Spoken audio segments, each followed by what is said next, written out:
Hello, everybody, and thank you for joining us today. It is Tuesday, August 17th, and quick, just to get it out of the way right off the bat, anything we say here, anything we analyze, vocalize, talk about, chat about, is not to be construed as financial advice by Trade the Chain or Market Rebellion at all. We're here merely to educate and entertain.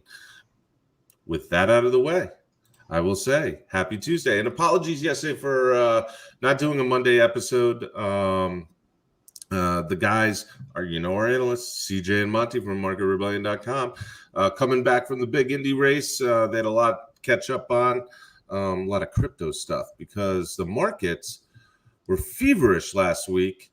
And then the usual, what do we call it? Is there a name to it? The Asia slowdown, the Asia low volume. I don't know. But that's what's happened. That's what's continuing to happen today. So we're going to go over the big boards, analyze Bitcoin, see what's happening, and then also go over AUDIUS, ticker audio. Huge pop, over 200% in the last 30 days. I believe 90% plus coming just in the 24 hours, if I'm not mistaken. So we're going to check that out. CJ, Monty, take it away.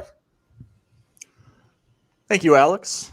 And the reason why we had a show yesterday was not because Monty and I were coming back from Indy and we're late, but if you'd like to blame us, then go ahead. I didn't what is up with that? You just tried to pin that on us. All right, let's jump into the charts. Enough fooling around. So the major story today is traditional markets being down quite a bit. It's really scaring people since we've had such a parabolic run. And so, we've had a little bit of uncertainty with the Afghanistan news, as well as, those kind of earnings or consumer spending numbers obviously being down. So we're seeing a little bit of weakness in the S&P. I think that's bleeding over into Bitcoin a little bit. Just to say something very, very briefly from a technical perspective, if we look, we could see the bearish divergence in the MACD as price has continued to climb in the SPY or SPX, I should say. However, this happens quite a lot. We get to these periods in which we go with significant divergence from the moving average and price pulls back. And so this isn't anything, out of the ordinary in my view. The one thing that I do, or what I would look for to start getting a little bit concerned that we actually are changing trend, is a crossover in the moving averages, specifically the Williams alligator. We are very close to a trend change in these two particular instances back in the day. However, that's not what we're getting just yet. And I want to also highlight a moving average that has been pretty effective when locating some of these bottoms in the SPY. I think it's important to just kind of go over and understand this sell pressure because it definitely is bleeding into Bitcoin. But each time we can see here, this has really been a great way to play the S&P 500 is waiting for bullish engulfing candles off of this 20 smooth moving average, because typically we start to rally or the Fed steps in to kind of support the market. And, I always have a lot of interest in, people and their psychology of the fact that everything's going to be okay and kind of being an eternal optimist, so to speak.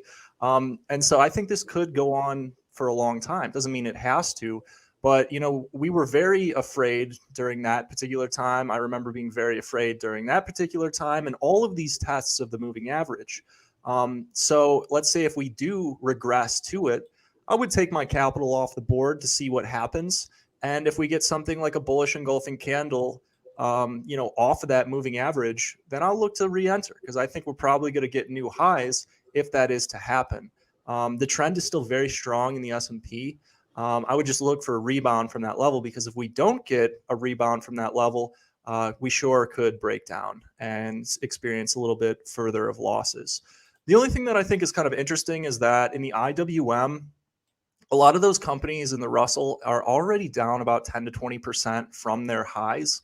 And so that may indicate that the sell-off is already, pretty through. And once we get kind of a peak in the Delta variant, we may see another increase to new all-time highs, but that remains to be seen. I just want to stay open to the bullish and the bearish case here as well. Moving over to Bitcoin, though, and what everybody has been waiting for, we have a very interesting kind of points here, because you can see we've gone up so quickly, and now we are actually coming down on the MACD. We're starting to experience kind of a bearish cross. And if you look how we've experienced bearish crosses kind of previously in the market cycle, they haven't been too well in terms of overall price action, especially when we have lower highs as we see them and how price goes up. So I'll just be kind of careful about particular divergences if we are to continue going up in price as well. One thing that I've highlighted a lot is the 42K level, namely because it's a really nice Fibonacci target. If we go and draw that, you can see that we were rejected right at the 0.5 level. However, this 328 level is very strong. We've talked about it and highlighted it quite a bit, but as you can see, we had previous resistance here. Another instance of not perfect, but pretty close to resistance there. And so the bottom line is just that this level has been hit quite a few times going back in the overall trend. I mean, we hit it here, we hit it here, here, and here. And therefore, that price range may end up acting as kind of a launch pad or a very strong support if we are to continue downward before, you know, a test up into further bullish territory. But a lot of that's going to be dependent on the S&P and whether or not we get a bounce from that moving average or continue to decline. So with that being said, you know, I guess I'll wrap it up in the short term and pass it back to Monty. Thank you, CJ. Lots to digest there, definitely. And I think what's unpack. Yes, lots to unpack there, but it's all really good stuff. And I just want to kind of tie it in with one thing that we are always referencing on this show, a very key metric, which is Bitcoin dominance. And I think CJ makes a great point. You know, we're seeing a downturn, we're seeing fear in the traditional markets, which typically leads to fear in Bitcoin. And I think Bitcoin's going to have a tough time getting above 50K, you know, in the interim. So looking at Bitcoin dominance here, we're getting on an 8, and you know, next is a 9, which typically marks the reversal of a trend. But one thing that, you know, is something that CJ and I have noted time and time again is when you get a TD sequential sell 9, they're typically not just marked by a reversal, but also lots of volatility. So I would not be surprised if we see a continued rally in lots of altcoins like we have seen so far. You know, we've seen tremendous performance in assets like, you know, AUDIUS, as the title suggests, but also even larger cap assets like DOT, like Link, like Luna, performing incredibly well. And that's all contributing to this Bitcoin dominance. But Bitcoin's been performing well too. So it's not as profound as an effect as you might think. But when Bitcoin, you know, now that it's starting to hit some resistance, we're seeing fear in the traditional markets, I think this TD sequential 9 could potentially drive us down to a level as far as this next support level here at about 41, which would be a significant move for Bitcoin dominance. And some things to look for during that time would be, you know, a significant move to the upside for lots of altcoin assets. One included, I think, could be potentially ETH. You know, ETH has kind of been forming this more promising channel, I think, than Bitcoin. I was actually highlighting this on the 4-hour chart as kind of a more prevalent channel to watch out for. I think as long as we remain in this channel, ETH is actually looking relatively strong. And, you know, that goes for a lot of other alts as well. Like I mentioned, DOT has been performing tremendously well, although starting to pull back a bit. This is hitting resistance at the 200 period SMA, which I don't have on this chart. But, you know, I do think that if we do get what CJ is predicting and kind of, you know, a little bit of a pause in the price action of Bitcoin, then, you know, we could see a continued rally in ETH, and to even a further extent, you know, a large rally in a lot of these mid to low cap altcoins, and Bitcoin dominance chart supports that. Interesting. Yeah, I want to real quickly just show where Bitcoin's going from a sentiment value. One of the interesting things right now happening is you're looking at the daily sentiment on the 7-day right now, and there's actually a little crossover of price, which is unique, because what we're showing right now is an uptrend, a slight uptrend in sentiment for Bitcoin, but it seems like the price action is trying to battle that, and that's a really unique position. So I'm curious to see where that falls out over the course of the next, I'd say, couple of days, because what was happening last week was we had sentiment very in line with price action and was leading it at more than half the time. So, all right, well, I thought there'd be a little more upswing in people's voices today. But the good thing is, listen, folks, one of the things that we didn't say the second half of the bull run was starting today, and we didn't say it was starting a week ago. We're talking about a fall feel for this, so we'll see what gets going on. But any key besides the S&P? Do we have any other key things that we need to keep our eyes out, guys? In terms of Bitcoin correction or Bitcoin entering a bear market, I would say that earlier this morning we looked at the weekly chart and we noticed some key differences between 2018 and the start of that bear market and where we are right now. And there's a lot of differences. There's a lot of differences not only in like Bitcoin fundamentals on chain, right? We have more users joining the network than any time before. It's not what we saw in 2017. We saw a blow off top. We have a liquid supply increasing, and so therefore demand really only needs to sustain itself or get a little bit higher in order to have price increase a lot. That's not really what we saw in 2018. And when you just look at the moving averages, we are above some critical levels that we were rejected at in 2017.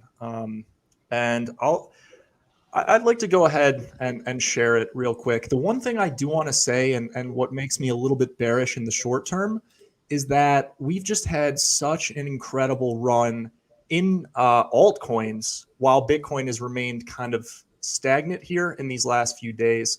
And that's just very characteristic of kind of local tops or just local areas that are kind of marking for optimal corrections. Because when you really look at it, I mean, we have assets like Solana, like Luna, that are creating all-time highs. And, we didn't really have that in 2018. But it also is a little bit bearish when you have a lot of assets that are up 100, 200% in 1 month. That's not necessarily sustainable in the long haul. But if we look at one of the key metrics being the smooth moving average and put it to a value of about 20, my mistake. I'm trying to do too many things at once while talking. Let me move the Williams alligator.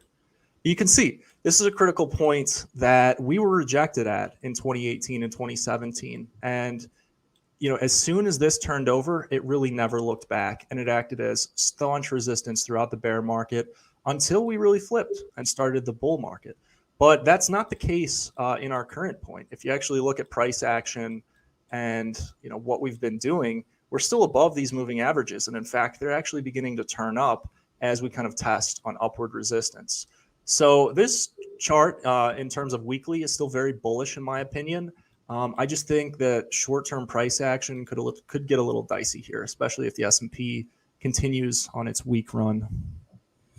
Yeah, let's take a look at some of the good news though that's happened. And to your point, Monty, the velocity of the bull run that we've had, let's go last 10 days or so. Let's talk about AUDIUS. And you can see it retracing now along with Bitcoin and where the market's going in general.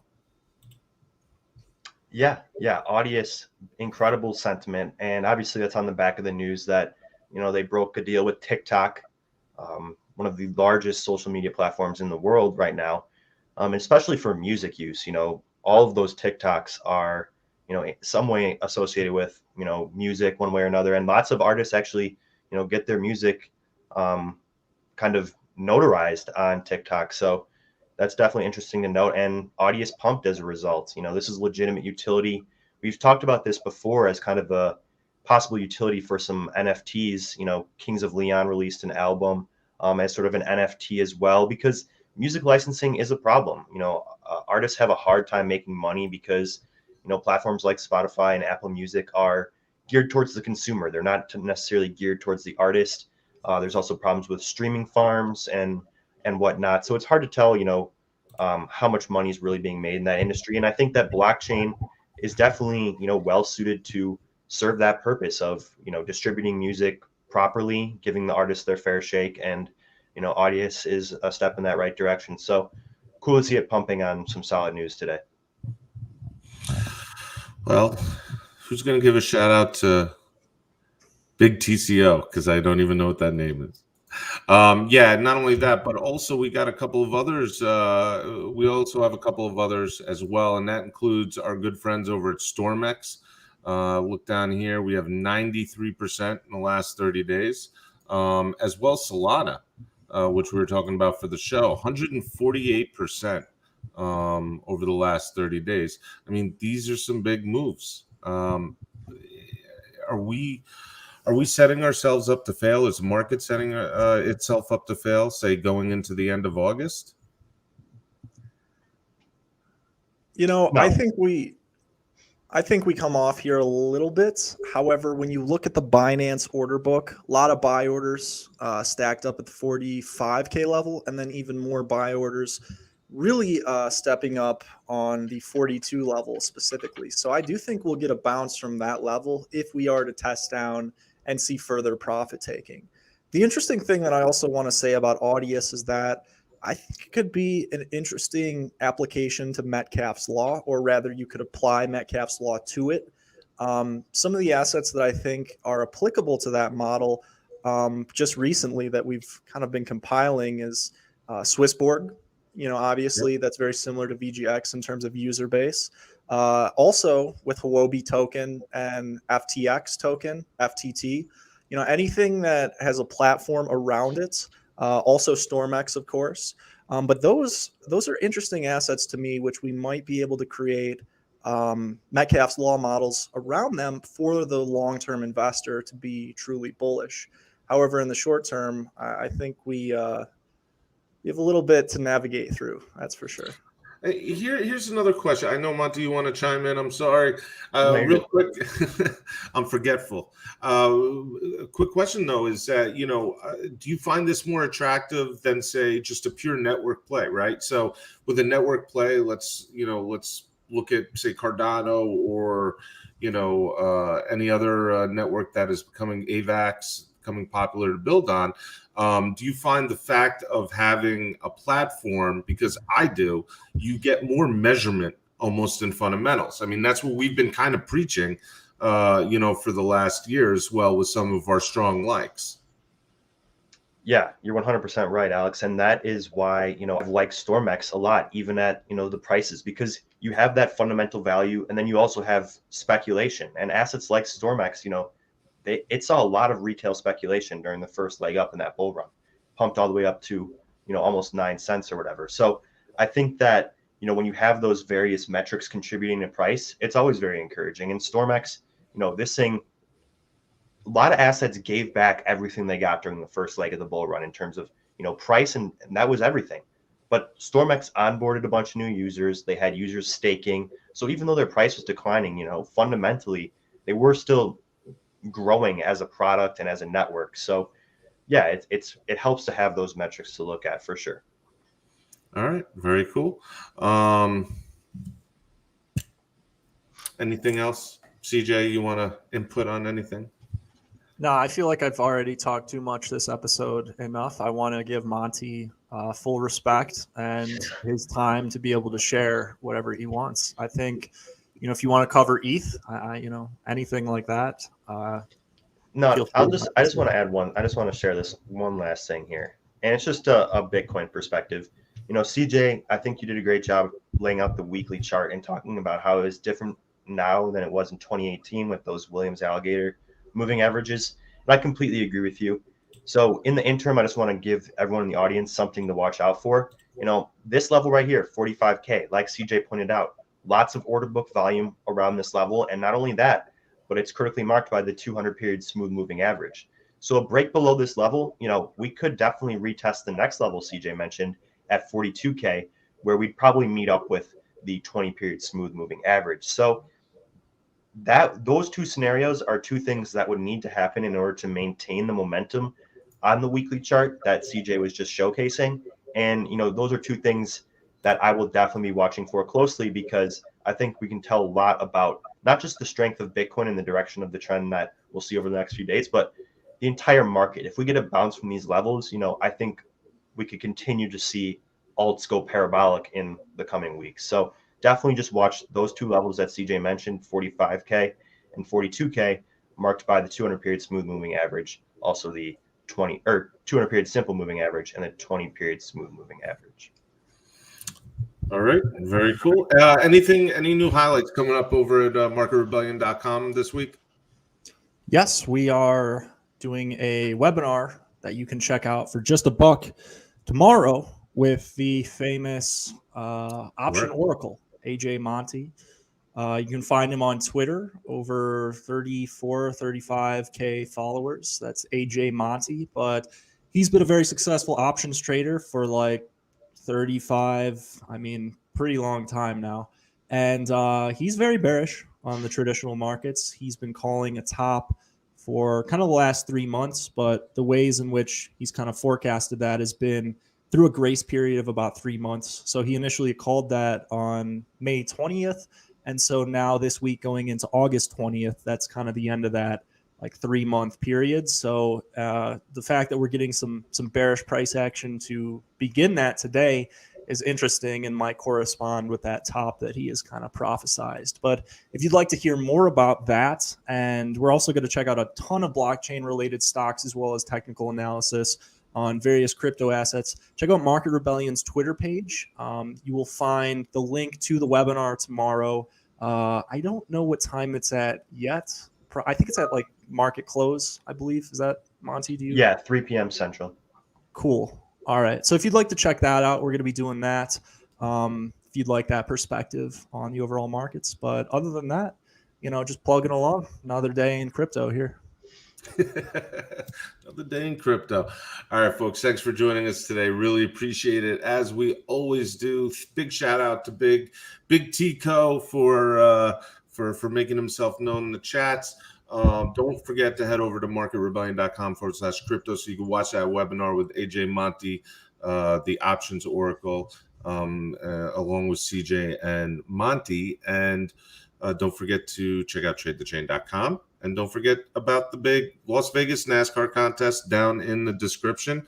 You can find all the rules to that. Until tomorrow, hang on to your handlebars and have a great day.